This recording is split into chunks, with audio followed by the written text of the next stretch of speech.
Hey guys, welcome back to my channel. So for today's video, it's going to be back to lashes, and it's gonna be a little sit down type of video with me. So I thought of this idea last night while I was scrolling down TikTok. I saw this girl do like things I wish I knew before I was a nail tech, so I decided to do one for a lash tech, and kind of just to, you know, help out anyone who's new into this or anyone who's been in this in a while but didn't get the proper training or still doesn't know what to do, or not exactly what to do, but like still doesn't fully know things out there. So I did write a couple things down last night as I could think of stuff. I know it's also been a while. I think it's 2-3 weeks, and I'm so sorry. I actually filmed videos, but I just haven't gone around to editing them because I wasn't really satisfied with the videos. I felt like I just rushed them, so I was like, you know what, I'm just not gonna do that. So I decided this would be a little informative video, so I like this idea. So things I wish I knew as a new lash tech. There's so many things, you know, you really don't know what you're getting yourself into when you take a course. And you know, sometimes when you take a course, depending on what type of course it is, if it's a 2-day course, you smash everything into those 2 days, and it's honestly not, like, it's unrealistic that you're gonna learn everything in those 2 days, and that, you know, there's so much more to expect. One of the things that I would have told myself from the beginning is to be confident in my work and just stand my ground and don't let anyone walk over me. There were so many times where people would be like, oh, it's because you're new, or she's new, it's this and that, new. Like, girl, I hate when people say that. Like, okay, yes, I understand, you know, I'm new at this, I'm like fresh in the game, but that doesn't mean that you can let people walk all over you. It doesn't mean that people can take advantage of you. Just like always make sure you are firm with your prices, your policies. Make that known that you're not here to play, and just because you're new doesn't mean that you're not serious about this and that anyone can just walk all over you. I've had situations, even still till this day, because I am home-based, that people just think it's okay to sometimes walk all over you, which no, wrong, error, not how it should be. What's it called? You should always, you know, no matter if they're older than you or if they're younger than you. I've had people come in, older ladies, that they think just because they're older they know more, or they are like, I don't know, but no, you know, make sure you stand your ground. The next one is a little bit more into like lashes. I don't know if anyone's out there have had experience with this, but I wasn't really told much about this in my course, and that is allergic reactions. That's a scary thing to go through, especially when you don't even know what causes it, why it's happening, what is it. Like, my first encounter with a client having an allergic reaction wasn't the best. Like, I was 6 months into lashing, and it was so damn scary, and that's when I like finally was like, you know what, no, like, I'm gonna stop letting people walk all over me. This is it. Like, I know what I'm doing. So always make sure you guys know that whenever you have a client, I hope that doesn't happen to you guys, but it's bound to happen. If someone ever has an allergic reaction, it is not your fault. It has nothing to do with your sanitation. It has nothing to do with how you clean things, with your glue, with, you know, how dirty you are, your implements. Like, no, that has nothing to do with you. It has to do with your client's body reacting to the chemicals and all the ingredients and the glue. It's inevitable, it's going to happen, and it's really important that you know that, because when I encountered that, this person and her mom made it hell for me. Like, they literally were going to sue me, and it was just a whole hell of a mess. And oh my gosh, it is just so crazy how just things work out. But what's it called, it was a scary thing. I didn't know anything about it or why she got it, and her mom made it feel like it was me, and it was the way I sanitized things, and it was the way like I did my thing, and I wasn't good, and I was so dirty, and this and that. Like, no, like, they were just attacking me at this point for her daughter having an allergic reaction, when that had nothing to do with me. It was her body just not reacting good to the glue, and that's normal. You're gonna have girls who aren't good for eyelash extensions, or It could also happen that, you know, me for instance or another client, you know, we get eyelash extensions so like common so frequently, and one day to another I could wake up and I could have an allergic reaction to a fresh set or a feel I got.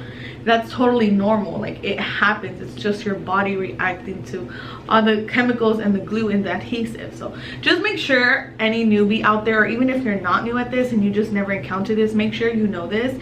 I'm such a strong like I preach this so much, especially to my students, because I don't want them to go through what I went through with like having to go through a scary, like someone's just trying to sue you and stuff. Like, no, you know, that's why going to the next topic of things I wish I knew is consent forms. Have every single client sign a consent form, whether it's a fill, a full set, a removal, anything, even if you do stuff outside of lashes, nails, waxing, facials, like anything. Have your clients sign a consent form and have them sign it every time they come in. You know, just because they sign it one time, that doesn't validate, and it's not okay. It's not like, oh my god, I literally just slipped that on my, it's not what is it called, like it doesn't count for all the other times they're coming. So make sure every single time they either sign a new one, or with that consent form you have in the back page, what I used to do, I used to have just like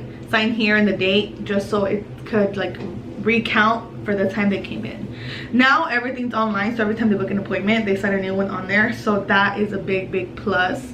But yes, always have them sign consent forms. Very important, because that just covers your back and lets you know, it saves you in case of a situation like this where I had homegirl and her mom try to sue me, and the consent form would save your butt, and it would state there that if anything were bound to happen, you are not liable for that. So consent forms, always have them handy, whether they are digital or they are paper. There's so many videos out there that will tell you kind of how to make it, and you can, I believe, purchase some that are digital as well.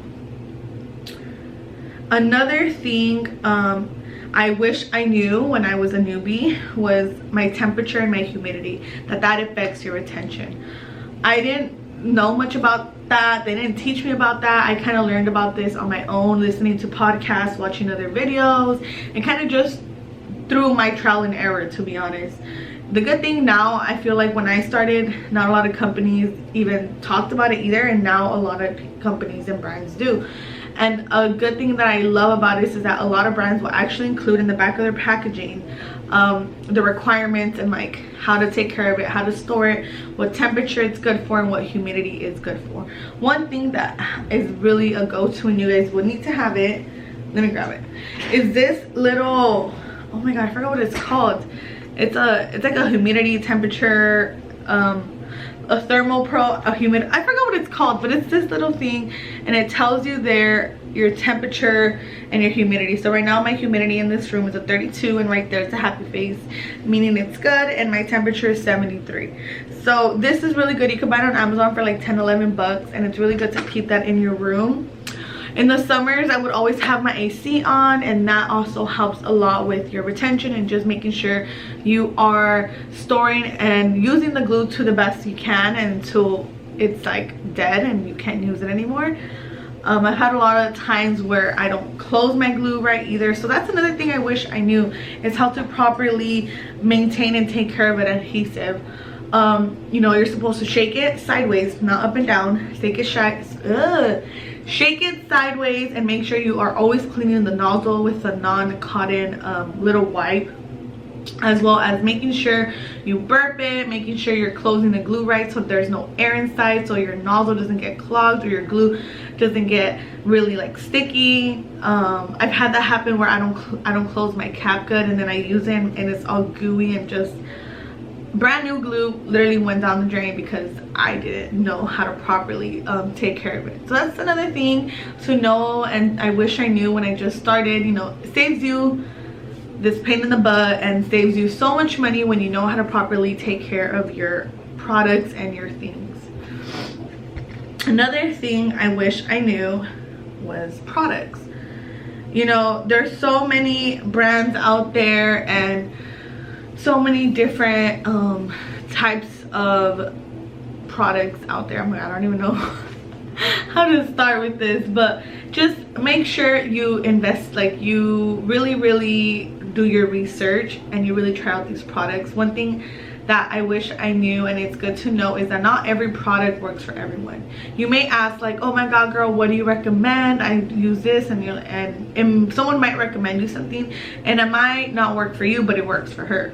So I always let girls know this, like if you guys need any recommendations, like these are all the things I use. I give all my students, and even if anyone wants to know, I have a whole Google Doc of like all the links of all the products I've came around to use or I use and are my go-tos. And like I said, just because they work for me and they're my die-hard products doesn't mean they're going to work for you or someone else, you know. So you need to know that it's a lot of trial and error into this business, and I wish I knew that as well. You know, you're gonna invest and you're gonna lose money, but it's all worth it once you get to a point in your lash journey where you are okay and you are satisfied with your products. You know, you have no more retention issues.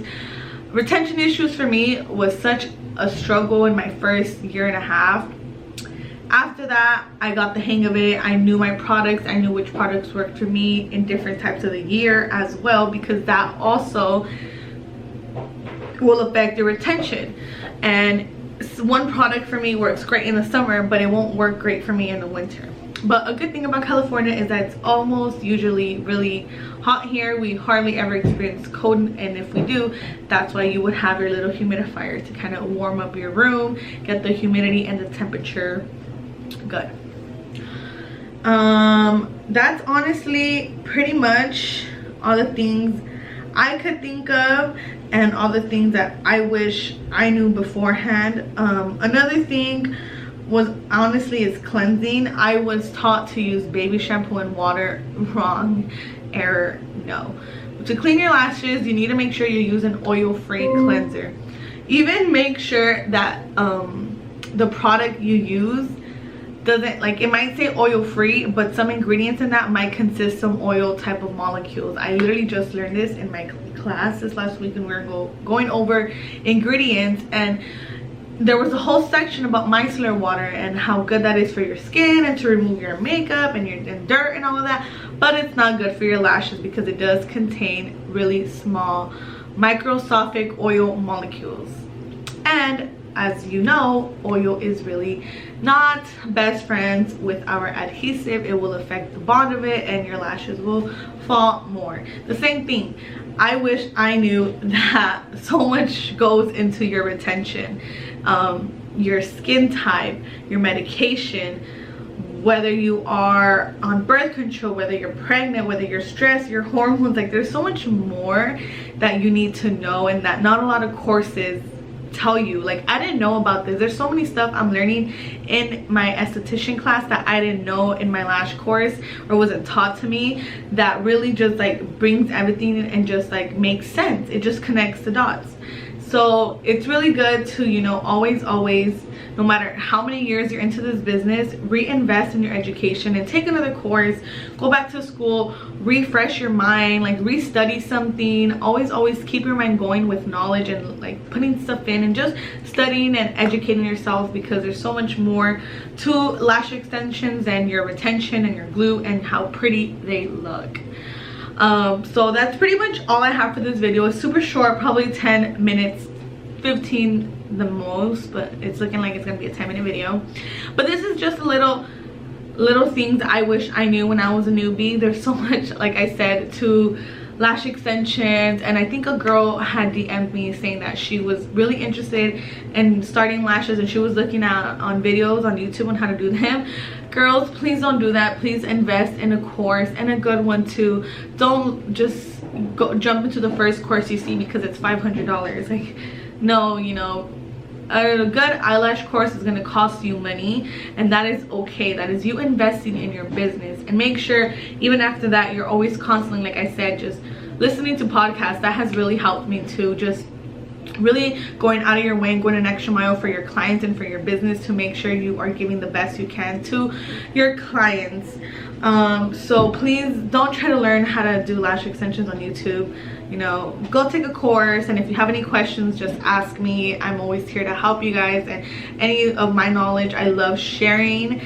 And yeah, I just love, you know, helping everyone, and I love watching videos. A really good lash artist that I watch on YouTube is Jess. If you guys haven't came across her video, I'll go ahead and link her YouTube link in my bio. But I love her channel. I follow her, and she's such an inspo. She actually made me want to kind of convert this channel into more of a lash channel. Like, I was doing lash videos before, but I stopped for a while, and just coming across her video actually made me, like, it motivated me, and it made me want to get back on track and post more videos. So thank you so much, girl. I don't even think I've ever told you this, but thank you, and you guys should definitely check her out. But I think that, I'm sure there's so many more lash artists out there that make YouTube videos, but that's the only one that I really watch. Everyone else, I usually just go and just watch their Insta stories and their IGTVs.